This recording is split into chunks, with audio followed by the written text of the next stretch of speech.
My name is John Paul DeLange. I am a high-performance executive coach.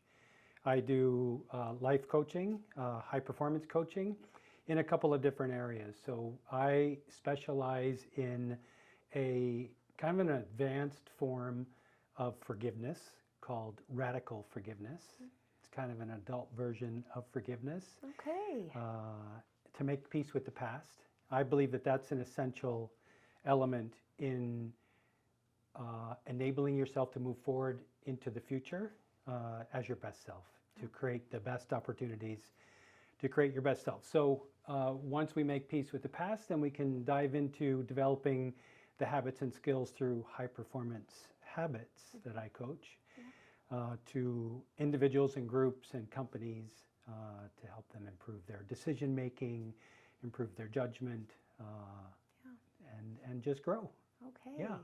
I'd like to dive in more into the type of clients that you work with. Sure. I believe I read online that it's more for veterans, but anybody can see? Yes, yes. So I became a coach in 2016. I was still full-time employed then with the military. I spent 30 years on active duty and did another 15 out of uniform for the military. And so that just becomes a natural kind of a go-to audience. I speak the language, I understand the culture, especially because 11 years after I retired from active duty, I was diagnosed with PTSD. Total surprise, had no idea that I could be affected by that, even though I deployed over two dozen times over the course of my career. You know, the military just doesn't screen you for it, and we don't get trained for it. So I really stumbled on this mission kind of by accident.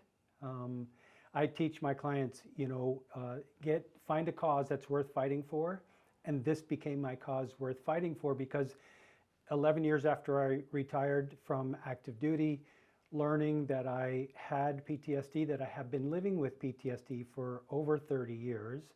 So while I was on active duty, never getting it, having it caught. I relied on the military medical system for my entire adult life, and they never caught it. And so that really got me wondering how many other veterans and even other people out there are walking around with unhealed trauma, and it's affecting the quality of their life, the quality of their relationships, their career growth, and really their overall health and well-being. And that became my cause. So I use my coaching skills to teach kind of like trauma 101. I'm not a therapist, I'm a coach. And the difference really is that a therapist looks backwards to try to fix the past so that they're more prepared to go into the future. Well, I prepare people through coaching to go into the future. So I'm forward thinking. But I also recognize that you have to address some things from the past sometimes in order to go forward in the best possible way. So I really did stumble onto this. I knew that I wanted to coach. I wanted to use my leadership skills from my military service. And this became a great mission to get myself involved in. Wow, that is incredible. I am kind of shocked that you were living your life like that and had no idea. And, no idea. What kind of resources would you say that you would give to somebody who doesn't even know that they have that? Like, how did you even find out? And you said you went to the military's medical program and they didn't catch it. That's kind of wild to me. Yeah. Talk about that a little bit. Well, you know, the military is all about being all you can be, and the mission of the military is to win wars. And they place a very high emphasis on physical fitness. And, you know, the general belief is that through physical fitness, we're mentally ready to do our mission through training and team building and other kinds of activities and lots of exercising. So, I mean, military exercises. Yes. But we don't spend a lot of time on our mental fitness. And so that's where I believe there was kind of a gap. And a lot of people are falling through that gap, I believe. And so I use that as my own experience to empathize with those veterans and their family members. Nobody talks about family members, but they're just as affected, if not more, by this. And I coach them through understanding the basics of trauma. There's so much stigma in our society around unhealed trauma, and it's a set of fears and it's a set of stereotypes that really, really put up walls and really inhibit the healing process. But we've got to find a way to bring this very, very common issue. It's more common than we probably realize, out of the darkness and into the light. And that's really what my mission is about. So as I coach people, as I meet with company executives and other leaders around the community, I have trained myself and learned through various trainings how to spot it, how to make people aware of it, and not to fear it, and to start managing it.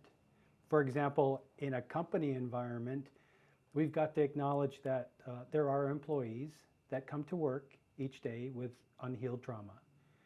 And the more leaders are aware of this, the more open I believe they would be to create an environment that is welcoming to them. Yes. And lead in such a way so that if there is ever an issue with an employee, that there are some mechanisms in place to handle it with the empathy and compassion that they're due. And by doing that, I believe better results can come. And whether it's in a company environment or on an individual basis or even a family, I believe it works the same way. I agree. Yeah. That I feel like we definitely need to implement some type of program or something where we can have more awareness on these things overall in mental health, because I feel like, yes, it's being talked about more, but I still feel like we have so much work to do with it. Absolutely agree. I know in the past when things weren't as forward a little bit more than they are now with awareness of mental health, Yes.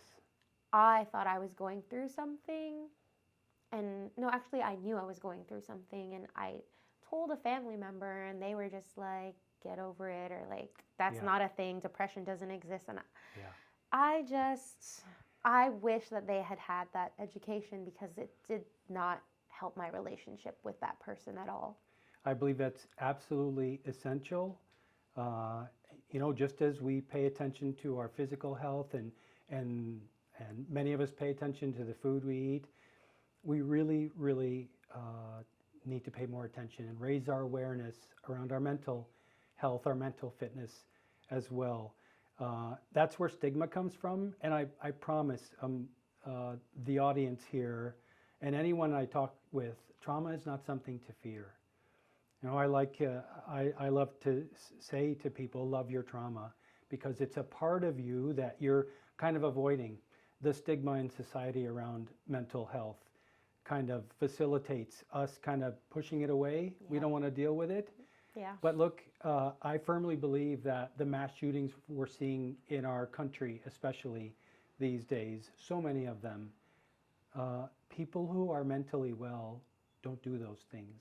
People who believe in themselves, have a high level of confidence, and are not struggling with their environment. They're not isolated from other people. They have strong connections with their family members, with their teammates at work, their colleagues at work, and they have a circle of friends who they can turn to cheer them on, to support them, to listen to them. Those people who are blessed in that way don't do things like that.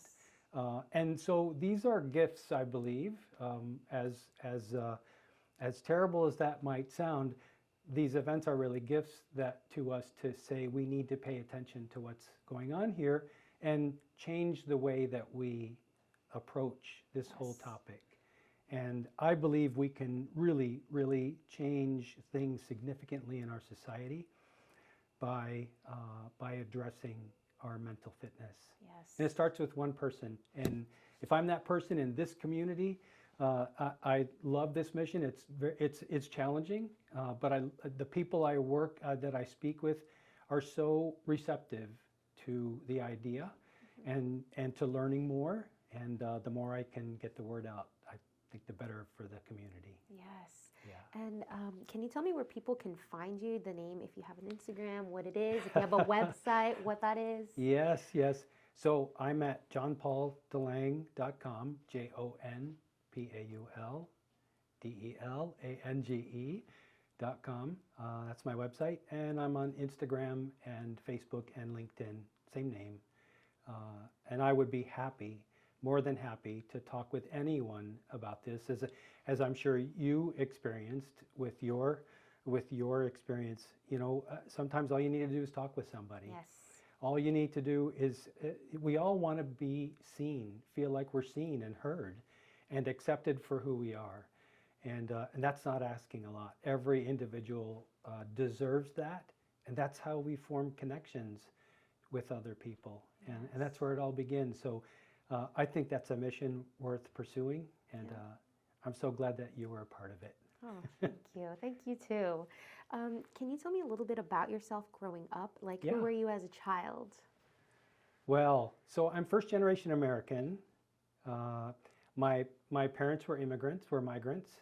My mother was a migrant after World War II. Both of my parents were children during World War II. My father grew up in Holland. My mother lived in Indonesia. She was born there. It was a Dutch colony before World War II.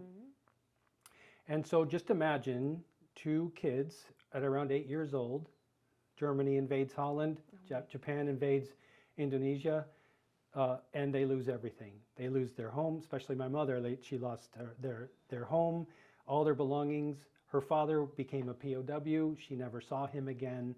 And they were put in a concentration camp. So she spent her childhood under those conditions where she struggled with disease and starvation and abuse, physical, mental, emotional abuse. And my father lost family members back in Holland. He lost his father during the war. He saw terrible things happening there to people who hid the Jews from the German military. And that's a terrible way to start life as a child. I can't even imagine, man. What a lot of people don't really understand, and this is part of the awareness campaign that I'm advocating, is that PTSD wasn't an official thing until 1980. And so my parents, when they grew up, there was no such thing as trauma. There was no such thing as trauma treatment. If it happened to anybody, it happened to a very, very select few people. All military, all of them would have had to see combat and engaged the enemy in some way. And so it was a very narrow idea of what it might be. If you don't have a way to receive a diagnosis and then get treatment for some of the things that you've experienced as a child, whether it's abuse or neglect or dysfunction of some kind, and I kind of categorize war under the column of dysfunction, you have to live with what you've experienced, and the way people generally do that is to suppress their experiences. And so when I was born, my parents immigrated to the U.S. I was born, I like to say I was made in Holland, but born in the U.S.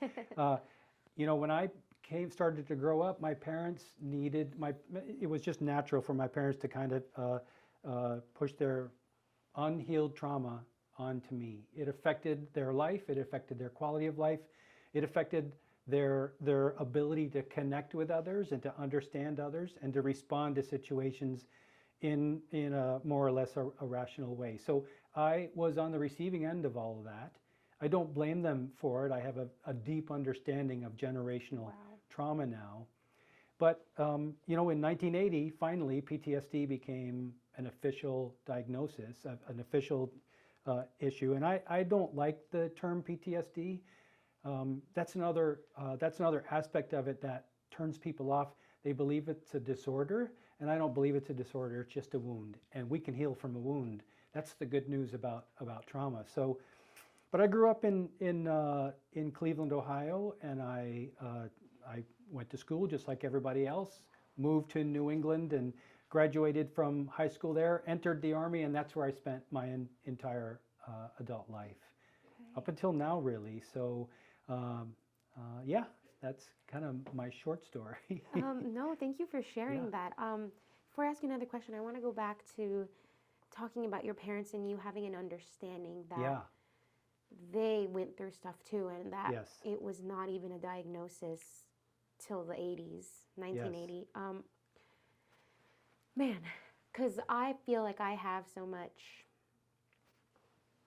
not resentment, but like I can't forgive my parents. And I don't think I have that understanding like you, that I don't blame them. It's just a generational thing. Yes. How did you, like, weren't you hurt in any way, like so deeply that you just, it hurt you not talking to them and you just got to a point where you're just like numb that it does not even matter to you anymore? Like, if some, like, yeah, absolutely. Talk to me about that. Absolutely. And what you're describing is completely normal.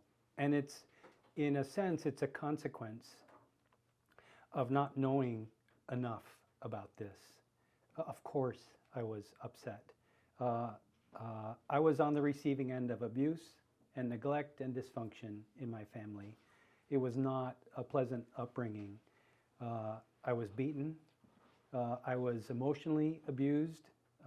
And thanks to the treatment that I have been getting since my diagnosis, it's completely turned around. But my whole perception of what trauma is and how it affects people has changed, has really increased exponentially my compassion, for example, for my parents. Imagine walking around with a wound inside that no one can see, and there's no diagnosis for it, and you can't do anything about it. The suffering that they went through, and it didn't start with my parents. You know, generational trauma is generational. It gets handed from one generation to the next as we experience life. If we don't deal with events that are traumatic to us, if we don't heal from that, then our body stores it, and it keeps coming up again, reminding it that it's there whenever we get triggered. Our body, when we get triggered, that's our body talking to us, saying, I need you to pay attention to me. There's something here that needs your attention. I need healing. But so little is understood about that in general society. So becoming numb to it, being angry about it, being resentful is absolutely normal. I think I'm blessed because I knew that there was some disconnect there. I got details from my mother about her time in a concentration camp, and when I was a young teenager, and I didn't really connect the dots then, but inside I had this knowing, boy, that must have really messed up your life. And I had a little bit more compassion for her, but at the same time, the abuse and the dysfunction was still in my face. And it would be many years, it would be decades until I actually dealt with it. So this is the benefit of raising awareness and really bringing trauma, the topic of trauma and post-traumatic stress and unhealed trauma into the light to get people into treatment, because I am living proof.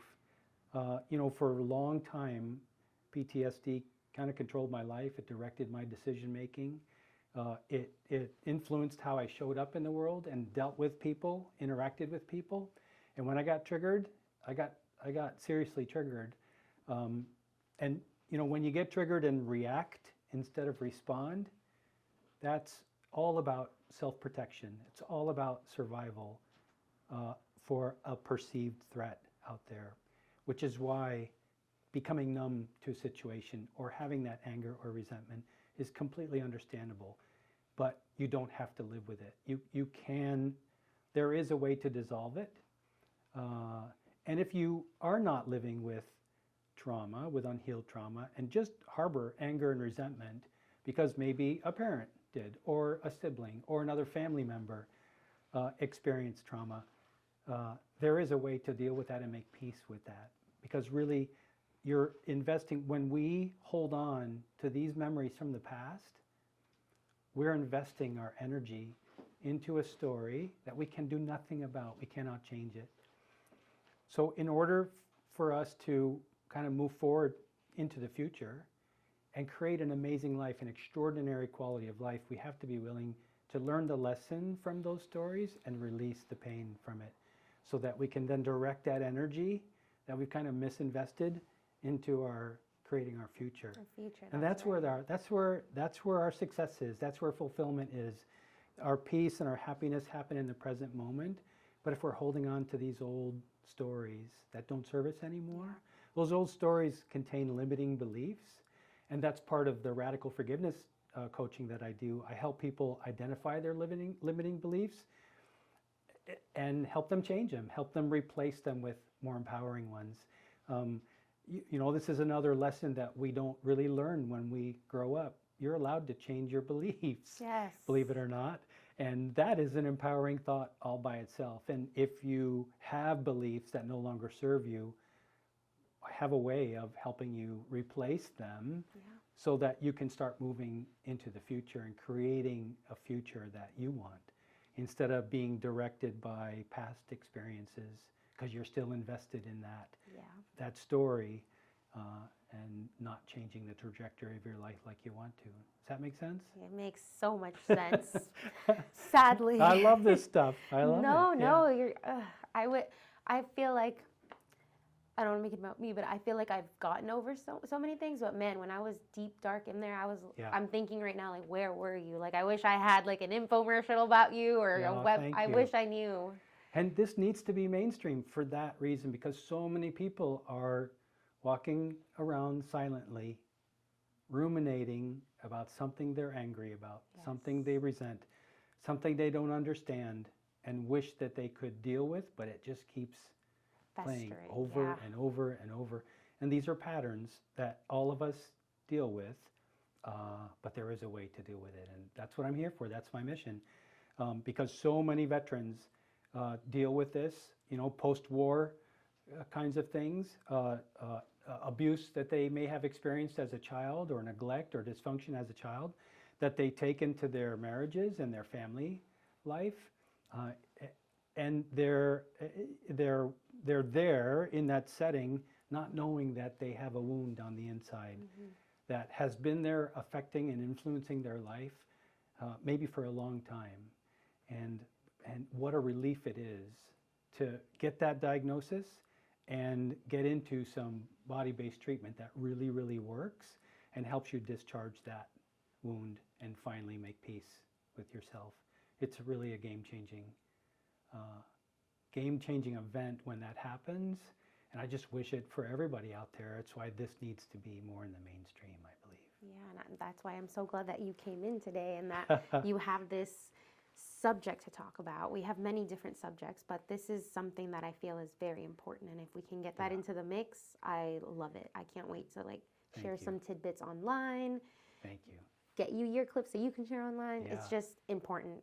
No matter what your background or anything is, you got to know that there is an option, and there are people who have gone through it and they want to help you too. Yeah. So. Yeah, and you asked a very good question. You know, most people who are living with an unhealed wound don't know it. So how do we make them aware of it? And it's really, they have to want to improve their life. And many times people who want to improve their life feel that they're stuck in a certain area.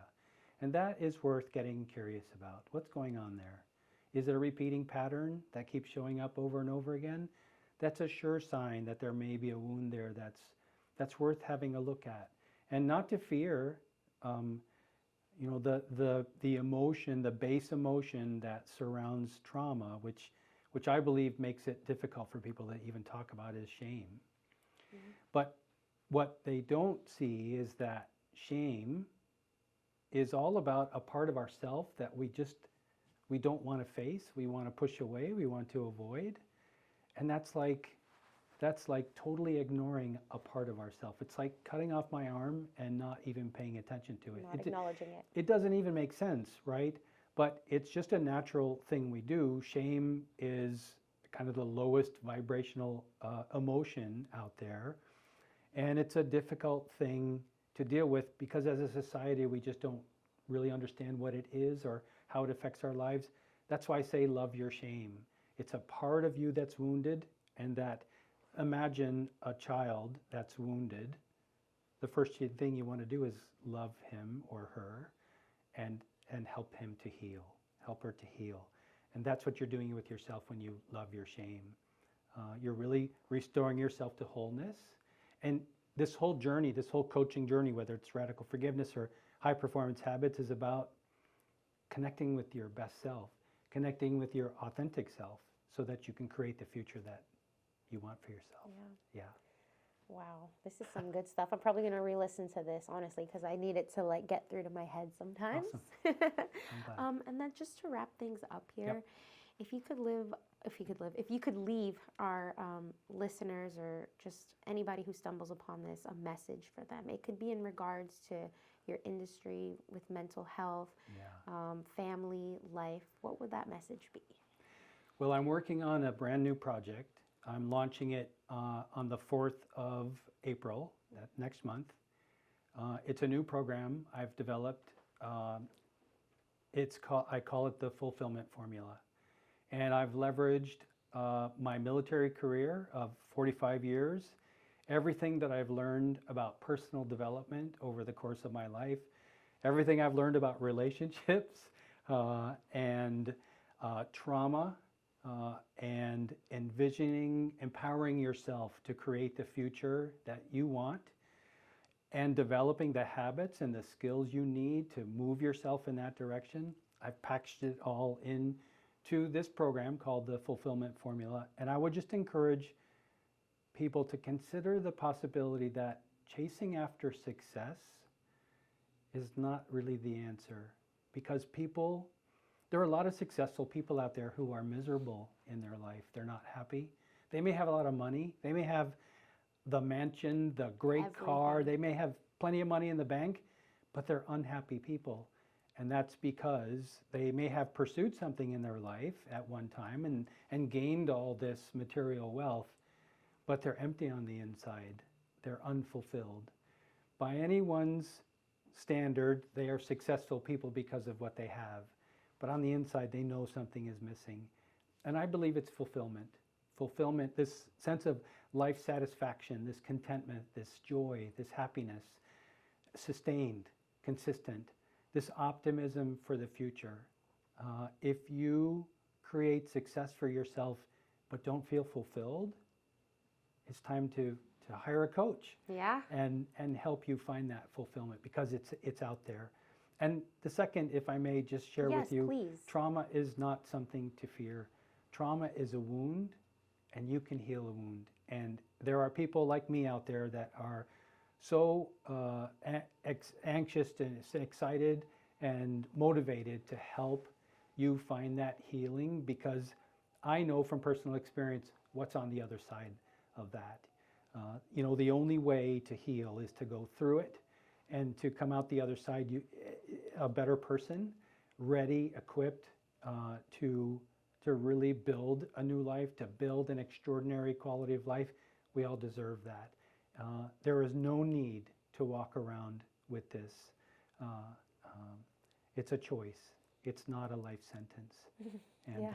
And I would encourage people to take action in that regard. Amazing. Yeah. Thank you so much. I could talk to you forever, but I'm glad. can't. But yes, thank you so much.